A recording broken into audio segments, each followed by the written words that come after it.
The fact that illegal possession of an opioid is a crime shouldn't negate our responsibility to provide treatment to a person who wants help. So we were charged as a police department to come up with a different way. And our solution struck a nerve.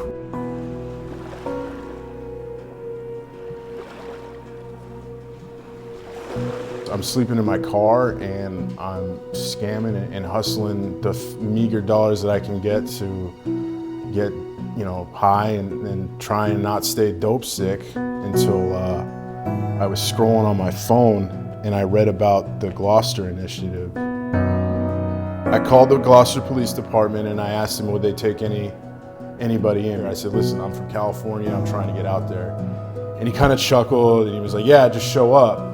We don't charge anyone who comes in and wants to get rid of their drugs and wants help, nor do we solicit any information from them, nor do we limit the amount of times that we're going to help them. I felt so down about myself because of the things I had done in active addiction that I really didn't think I was worth being able to live a clean, happy life. My idea of police officers was nothing good, but I walked through those doors and they were all so supportive. We get an addicted person who walks in, we're going to make calls like we're buying Bruce Springsteen tickets. We're not going to stop until we get a center that's able to accommodate them.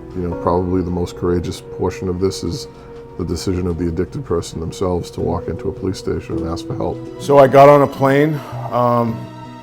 And I was very sick by the time I got to Boston Logan. I got to the Gloucester Police Department at 3:30 in the morning. They took a look at me like, oh boy. All that was going through my head is like,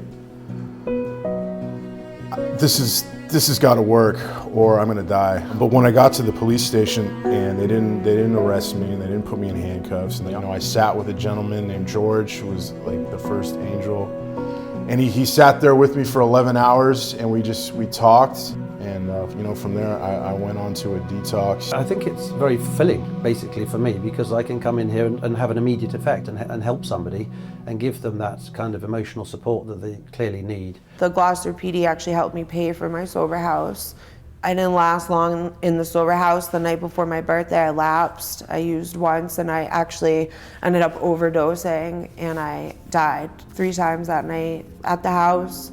They brought me back. I died again after the EMTs brought me back. And I died on the way to the hospital. I threw it all away, all the clean time and all the work I had put in to my recovery.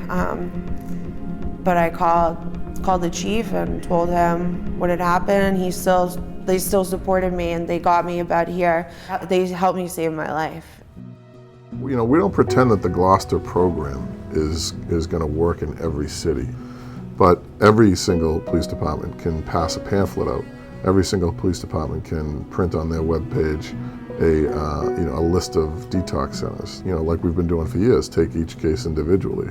To do nothing invites more death of worthy people who find themselves with a disease. I hope that they set an example for the whole country because it truly is an epidemic. I think it's the right step for addiction treatment, because clearly what's been going on doesn't work, and there's a lot of people like me that are in this hopeless state and could potentially be given a way out if more officers of the law got on board with this.